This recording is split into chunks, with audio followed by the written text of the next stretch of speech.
Yesterday, I spent 2 hours in a boat on a river in Kakadu National Park. It was remarkable and just a wonderful experience of the environment. And I got in touch with a sense of wonder and even a sense of love. So, you guessed it, I'm on holidays. Yes, this is not my normal scholarly environment with my learned books in the background. I'm in my hotel room in Darwin at the top end of Australia. And Kakadu National Park is one of the great national parks in the world. And I'd heard so much about it. And yesterday we hopped on the boat. I was a little cynical. Sure, Kakadu. But from the start, as soon as we got onto the boat and this beautiful water and clumps of pandanus and trees and birds.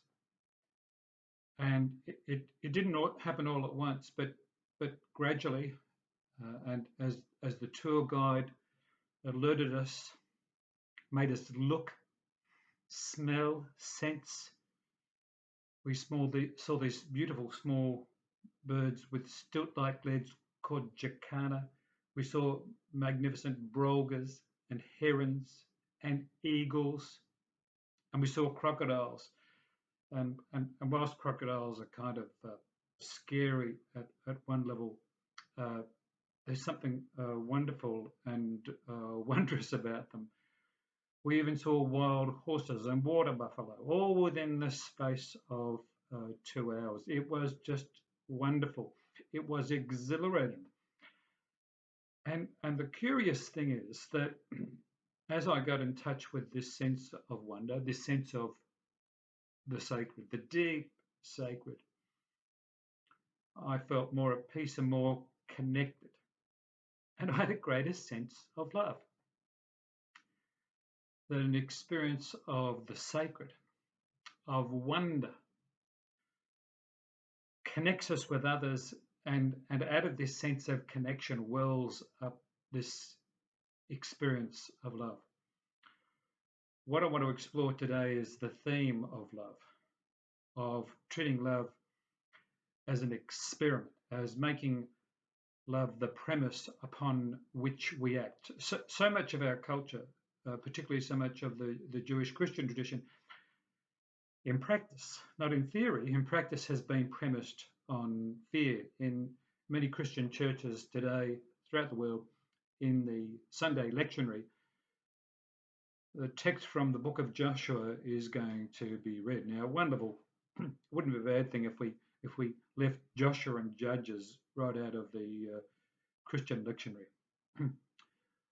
On the surface, I know that these are important texts because they talk about the faithfulness of God and God's covenant to God's people, and that through all these different circumstances, God will be faithful to God's people. And probably in the past, I've preached many encouraging sermons on the similar theme.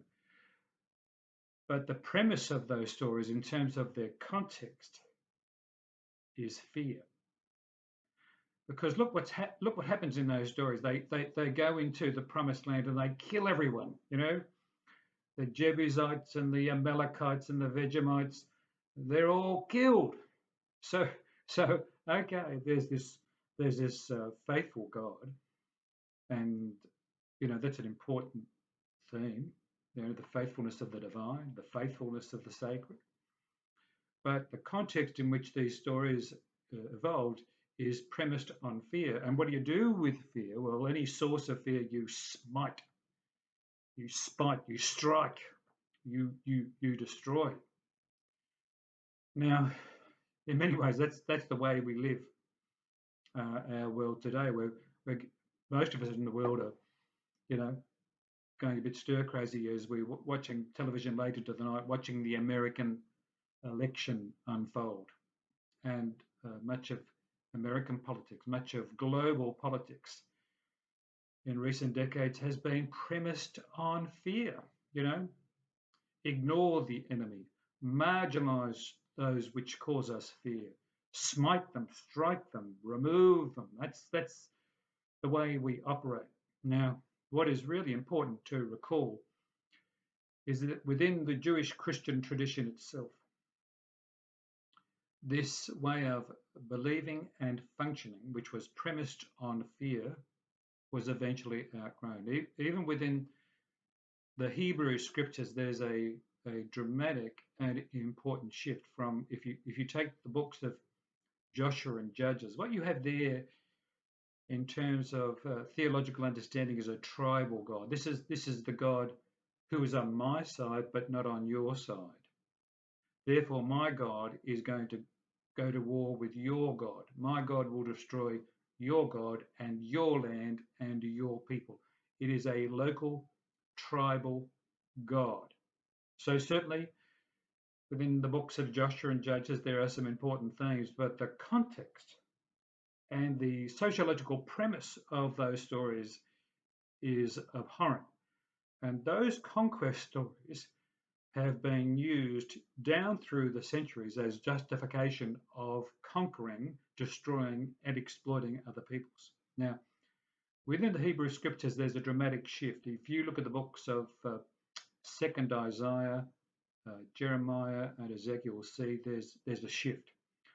We move from a tribal God to a global God, from a God who is chopping, slicing, and dicing the enemy to a sense of a God who is transcendent, who is universal, who brings about new creation, who brings about new life, new possibilities, who instills hope, who instills courage. It is a remarkable shift within the mindset of those people. It's a profound theological development. From a Christian perspective, we take it another step. If you look at the beginning of John's Gospel, the wonderful poetic, hymnic beginning of John's Gospel, in the beginning was the Word, where we have the incarnation. It's great poetry. It's great theology. It's another shift from the tribal God to the global God to the world that is in God. There is a deep and intimate bond between creation itself and the divine, which comes to be expressed potently and lovingly in and through the life of Jesus, the subversive one. Now, I describe Jesus as the subversive one here because Jesus doesn't operate on the premise of fear. He works upon the premise of love. Yes, this Jesus, who has been monopolized by fundamentalists, is often a source of embarrassment for the philosophers.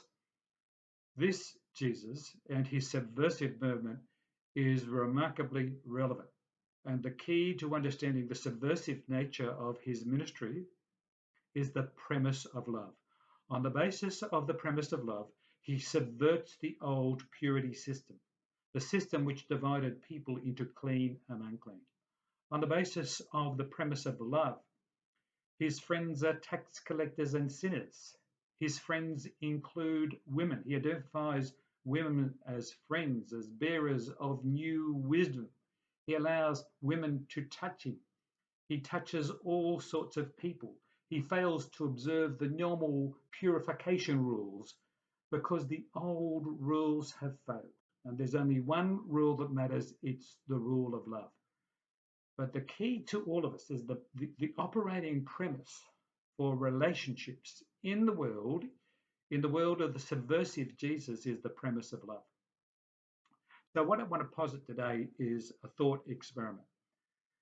We're in November, coming towards the end of the year. What if in 2021, the thought experiment was that we tried to live and engage on the premise of love? Now, by this, I'm not talking about some Pollyanna view of the world where all ambiguity is miraculously resolved, where all relationships are somehow reconciled. But what I'm suggesting is what our own personal driving energy or force or life force would be. And what if instead of working on the basis that life is fearful and that people who are different are sources of fear, what if we saw all these new adventures that are in store for us as new possibilities of new connections? And that these connections can be important. They can be life-giving. They can be range from anything from new wisdom, new understanding about new cultures, about new people, about new connections with old friends, maybe some family members with whom there are possibilities of reconciliation. Maybe it's about church communities taking a risk, taking a leap of faith, having a good hard look at themselves, reinventing themselves on the basis of a love. It's an experiment, not with the aim of perfection, but on the basis of that it's worth doing. After all, when we reflect upon this year, where is the premise of fear getting us? We're exhausted by COVID, exhausted by politics, exhausted by mistrust. So much of what we base our life on, so many of our plans are based on the possibility of disaster. We're driven by fear.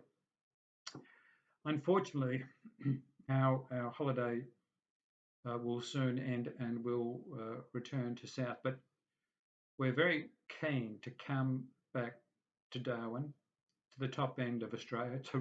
It's a remarkable place. Darwin's a really interesting cosmopolitan city. But especially we'd like to go back to Kakadu and to spend some more time there. I'm amazed really at how innocent I felt, how boy-like I became, how I dropped any sense of pretension or superior knowledge, that fashionable cynicism that we wear so well. I was stripped bare, but in the most wondrous way. And I started to see and smell and feel things, make these deep sense of connections with wonder, with holiness, with the sacred.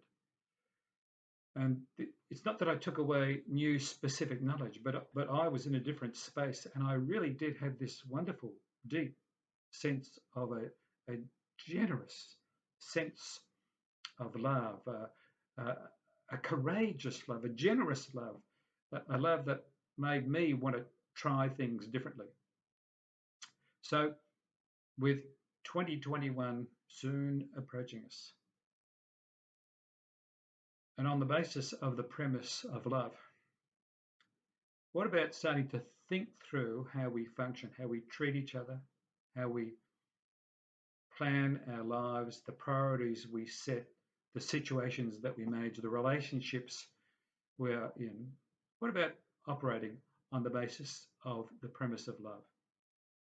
In retrospect, I get a bit cynical about the institutional church. Perhaps a bit is an understatement. But I have had some remarkable experiences of love from time to time in Christian communities and from other people, from some of my pagan friends too. And usually it's a taste, just a taste of this subversive kind of love, this love of the subversive Jesus, which is not worried about impressing. It's not competitive. It's not based on fear. It's premised on love. In the name of God, Creator, Redeemer, and Sustainer. Amen.